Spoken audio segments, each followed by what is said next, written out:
بسم الله الرحمن الرحيم صاد والقرآن ذي الذكر بل الذين كفروا في عزة وشقاق كم أهلكنا من قبلهم من قرن فنادوا ولا تحين مناص وعجبوا أن جاءهم منذر منهم وقال الكافرون هذا ساحر كذاب. In the name of Allah, the most gracious, the most merciful. Sa'd. No, those who disbelieve are in false pride and opposition. How many a generation have we destroyed before them, and they cried out when there was no longer time for escape. And they wonder that a warner has come to them from among themselves. And the disbelievers say, this Prophet Muhammad is a sorcerer, a liar. أجعل الآلهة إلها واحدا إن هذا لشيء عجاب وانطلق الملأ منهم أن امشوا واصبروا على آلهتكم إن هذا لشيء يراد ما سمعنا بهذا في الملة الآخرة إن هذا إلا اختلاق. Has he made all the gods into one God, Allah? Surely this is a curious thing. And the leaders among them went about, saying, carry on and remain constant to your gods. Surely this is a design against you. We have not heard the like of this from among our fathers. This is nothing but an invention. أأنزل عليه الذكر من بيننا بل هم في شك من ذكري بل لما يذوقوا عذاب أم عندهم خزائن رحمة ربك العزيز الوهاب أم لهم ملك السماوات والأرض وما بينهما فليرتقوا في الأسباب جند ما هنالك مهزوم من الأحزاب. Has the reminder been sent down to him alone from among us? No, but they are in doubt about my reminder. No, but they have not tasted my torment. Or do they have the treasures of the mercy of your Lord, the Almighty, the real bestower? Or is it that the dominion of the heavens and the earth, and all that is in between them is theirs? If so, let them ascend up to the heavens. As they denied Allah's message, they will be a defeated host like the parties of old who were defeated. كذبت قبلهم قوم نوح وعاد وفرعون ذو الأوتاد وثمود وقوم لوط وأصحاب الأيكة أولئك الأحزاب إن كل إلا كذب الرسل فحق عقاب وما ينظر هؤلاء إلا صيحة واحدة ما لها من فواق وقالوا ربنا عجل لنا قطنا قبل يوم الحساب اصبر على ما يقولون واذكر عبدنا داود ذا الأيد إنه أواب. Before them were many who disbelieved the messengers, the people of Noah, and Ad, and Pharaoh, the man of stakes, and Thamud, and the people of Lot, and the dwellers of the wood. Such were the confederates. Not one of them believed the messengers, therefore my torment was justified. And they only wait for a single cry, from which they can never recover. They say, our Lord, bring to us our record of good and bad deeds, so that we see it before the day of reckoning. Be patient, O Muhammad, of what they say, and remember our slave David, endued with power. Surely he was ever oft returning in all matters, and in repentance towards Allah. إنا سخرنا الجبال معه يسبحن بالعشي والإشراق والطير محشورة كل له أواب وشددنا ملكه وآتيناه الحكمة وفصل الخطاب. Surely we made the mountains glorify our praises with him in the afternoons and the mornings. And so did the assembled birds, all with him turn to Allah to glorify his praises. We made his kingdom strong, and gave him wisdom and sound judgment in speech and decision. وهل أتاك نبأ الخصم إذ تسوروا المحراب إذ دخلوا على داود ففزع منهم قالوا لا تخف خصمان بغى بعضنا على بعض فاحكم بيننا بالحق ولا تشطط واهدنا إلى سواء الصراط إن هذا أخي له 99 نعجة ولي نعجة واحدة فقال أكفلنيها وعزني في الخطاب قال لقد ظلمك بسؤال نعجتك إلى نعاجه وإن كثيرا من الخلطاء ليبغي بعضهم على بعض إلا الذين آمنوا وعملوا الصالحات وقليل ما هم وظن داود أنما فتناه فاستغفر ربه وخر راكعا وأناب. And has the news of the feuding men reached you, when they climbed over the wall into his private rooms? When they entered in upon David, he was terrified of them. They said, "Fear not, we are feuding with one another. Therefore judge between us with truth, and do not treat us with injustice, and guide us to the right way. Surely this brother of mine has 99 sheep, while I have only 1 sheep. And he says, 'Hand it over to me,' and he is pressuring me." And David said immediately, without listening to the opponent, "He has wronged you in demanding your sheep in addition to his. And surely many partners oppress one another, except those who believe and do righteous good deeds, and they are few." And David guessed that we had tried him, and he sought forgiveness of his Lord, and he fell down prostrate, and turned to Allah in repentance. فغفرنا له ذلك وإن له عندنا لزلفى وحسن مآب. يا داود إنا جعلناك خليفة في الأرض فاحكم بين الناس بالحق ولا تتبع الهوى فيضلك عن سبيل الله إن الذين يضلون عن سبيل الله لهم عذاب شديد بما نسوا يوم الحساب. So we forgave him, and surely for him is a near access to us, and a good place of final return in paradise. O David, surely we have placed you as a successor on the earth, so judge between men with truth and justice, and follow not your desire, for it will mislead you from the path of Allah. Surely those who wander astray from the path of Allah shall have a severe torment, because they forgot the day of reckoning. وَمَا خَلَقْنَا السَّمَاءَ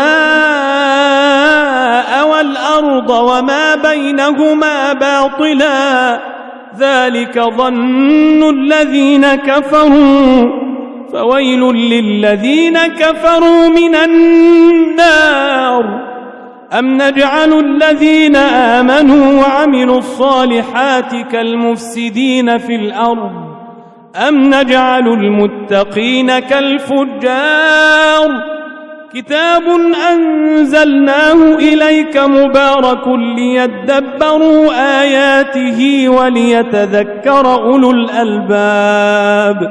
And we did not create the heaven and the earth, and all that is between them without purpose. That is the consideration of those who disbelieve. Then woe to those who disbelieve in the oneness of Allah. They will suffer in the fire. Shall we treat those who believe in the oneness of Allah and do righteous good deeds as those who associate partners in worship with Allah and commit crimes on earth? Shall we treat the pious as the wicked? This is a book which we have sent down to you full of blessings, that they may ponder over its verses, and that men of understanding may remember. وَوَهَبْنَا لِدَاوُودَ سُلَيْمَانَ نِعْمَ الْعَبْدُ إِنَّهُ أَوَّابٌ إذ عرض عليه بالعشي الصافنات الجياد فقال إني أحببت حب الخير عن ذكر ربي حتى توارت بالحجاب ردوها علي فطفق مسحا بالسوق والأعناق. And to David we gave Solomon. How excellent a slave! Surely he was oft returning in repentance to us, when there were displayed before him in the afternoon well-trained horses of the highest breed. And he said, Alas, I was preoccupied with these horses, instead of remembering my Lord in the afternoon prayer till the time was over, and the sun had hidden in the veil of night. Then he said, Bring the horses back to me. Then he began to pass his hand over their legs and their necks, till the end of the display and farewell. ولقد فتنا سليمان وألقينا على كرسيه جسدا ثم أناب قال رب اغفر لي وهب لي ملكا لا ينبغي لأحد من بعدي إنك أنت الوهاب فسخرنا له الريح تجري بأمره رخاء حيث أصاب والشياطين كل بناء وغواص وآخرين مقرنين في الأصفاد هذا عطاؤنا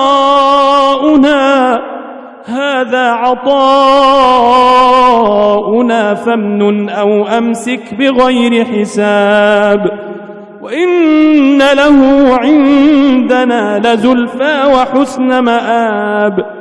And indeed we tried Solomon, and we placed a devil on his throne, so he lost his kingdom for a while. But he returned to his throne and kingdom by the grace of Allah, and he returned to Allah with obedience and in repentance. He said, My Lord, forgive me, and bestow upon me a kingdom such as shall not belong to any other after me. Surely you are the bestower. So we subjected the wind to him, and it blew gently by his order, wherever and whenever he willed. And also the devils from the jinn, including every kind of builder and diver, and also others bound in fetters. This is our gift, so spend of it or withhold it. No account will be asked. And surely he enjoyed a near access to us and a good final return in paradise. واذكر عبدنا أيوب إذ نادى ربه أني مسني الشيطان بنصب وعذاب اركض برجلك هذا مغتسل بارد وشراب ووهبنا له أهله ومثلهم معهم رحمة منا وذكرى لأولي الألباب وخذ بيدك ضغثا فاضرب به ولا تحنث إنا وجدناه صابرا نعم العبد إنه أواب واذكر عبادنا إبراهيم وإسحاق ويعقوب أولي الأيدي والأبصار إنا أخلصناهم بخالصة ذكر الدار وإنهم عندنا لمن المصطفين الأخيار. And remember our slave Job, when he invoked his Lord, saying, Surely Satan has touched me with distress and torment. Allah said to him, Strike the ground with your foot. This is a spring of water to wash in, cool and refreshing drink. And we gave him back his family, and along with the like of them as a mercy from us, and a reminder for those who understand. And take in your hand a bundle of thin grass, and strike your wife with it, and do not break the oath that you have made to do so. Truly, we found him patient and constant. How excellent a slave! Surely he was often returning in repentance to us. And remember our slaves Abraham, Isaac, and Jacob, all resourceful in worshipping us and also possessing religious understanding. Surely we chose them by granting them a good thing, remembrance of the home in the hereafter. And they are with us. Surely they are of the chosen and the best. واذكر إسماعيل واليسع وذا الكفل وكل من الأخيار هذا ذكر وإن للمتقين لحسن مآب جنات عدن مفتحة لهم الأبواب متكئين فيها يدعون فيها بفاكهة كثيرة وشراب وعندهم قاصرات الطرف أتراب هذا ما توعدون ليوم الحساب إن هذا لرزقنا ما له من نفاد. And remember Ishmael, Elisha, and Isaiah. All are among the best. This is a reminder, and surely for the pious and righteous is a good final return. Everlasting gardens in paradise, whose doors will be open to them. There they will recline, and there they will call for fruits in abundance and drinks. And besides them will be chaste females restraining their glances only for their husbands, and being of equal ages. This is it what you, the pious, are promised for the day of reckoning. It will be said to them, surely this is our provision which will never finish. هذا وإن للطاغين لشر مآب جهنم يصلونها فبئس المهاد هذا فليذوقوه حميم وغساق وآخر من شكله أزواج هذا فوج مقتحم معكم لا مرحبا بهم إنهم صالوا النار قالوا بل أنتم لا مرحبا بكم أنتم قدمتموه لنا فبئس القرار قالوا ربنا من قدم لنا هذا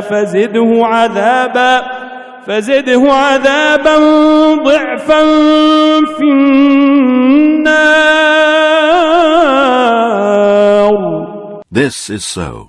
And for the transgressors, disbelievers in the oneness of Allah, and criminals will be an evil final return. Hell, where they will burn, and worst indeed is that place to rest. This is so. Then let them taste it, boiling fluids and bitter foods, and other torments of similar kind altogether. This is a troop entering with you into hell. There will be no welcome for them. Surely they shall burn in the fire. The followers of the misleaders will say, no welcome for you. It is you who brought this upon us, and evil is this place to stay in. They will say, our Lord, whoever brought this upon us, double his torment in the fire. وقالوا ما لنا لا نرى رجالا كنا نعدهم من الأشرار أتخذناهم سخريا أم زاغت عنهم الأبصار إن ذلك لحق تخاصم أهل النار قل إنما أنا منذر وما من إله إلا الله الواحد القهار رب السماوات والأرض وما بينهما العزيز الغفار. And they will say, why do we not see men here whom we used to count among the bad ones? We took them as objects of mockery, or have our eyes failed to perceive them? Surely this is the very truth, the feuding of the people of the fire. Say, O Muhammad, I am only a warner, and there is no God except Allah, the One, the Irresistible, the Lord of the heavens and the earth and all that is in between them, the Almighty, the oft-forgiving.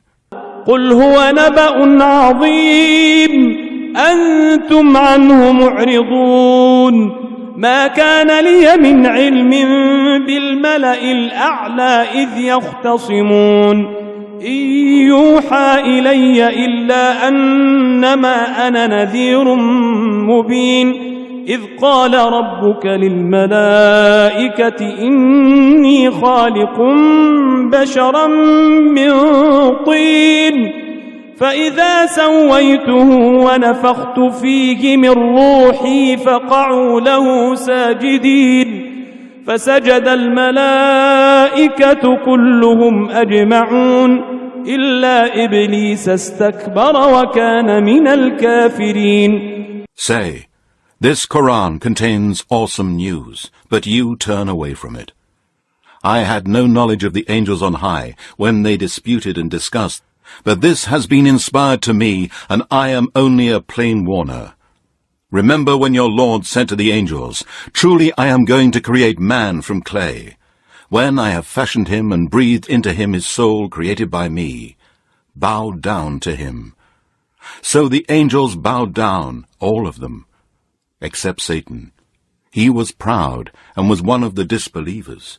قال يا إبليس ما منعك أن تسجد لما خلقت بيدي أستكبرت أم كنت من العالين قال أنا خير منه خلقتني من نار وخلقته من طين قال فاخرج منها فإنك رجيم وإن عليك لعنتي إلى يوم الدين قال رب فأنظرني إلى يوم يبعثون قال فإنك من المنظرين إلى يوم الوقت المعلوم. Allah said, "O Satan, what prevents you from prostrating yourself to one whom I have created with both my hands? Are you too proud to bow down to Adam? Are you one of the high exalted?" Satan said, "I am better than he. You created me from fire, and you created him from clay." Allah said, "Then get out from here, for surely you are outcast. And surely my curse is on you till the day of recompense." Satan said, "My Lord, give me respite till the day the dead are resurrected." Allah said, "You will be allowed respite till the day of the time appointed." قال فبعزتك لأغوينهم أجمعين إلا عبادك منهم المخلصين قال فالحق والحق أقول لأملأن جهنم منك وممن تبعك منهم أجمعين. Satan said, "By your might surely I will mislead them all, except your chosen slaves amongst them." Allah said, "This is the truth, and the truth is all that I say. I will fill hell with you, O Satan, and those of mankind that follow you all together." قل ما أسألكم عليه من أجر وما أنا من المتكلفين إن هو إلا ذكر للعالمين ولتعلمن نبأه بعد حين. Say, O Muhammad, no wage do I ask of you for this Quran, nor am I one of those who pretend and fabricate things which do not exist. This Quran is only a reminder for all mankind and jinn, and you shall certainly know the truth in a while. صدق الله العلي العظيم.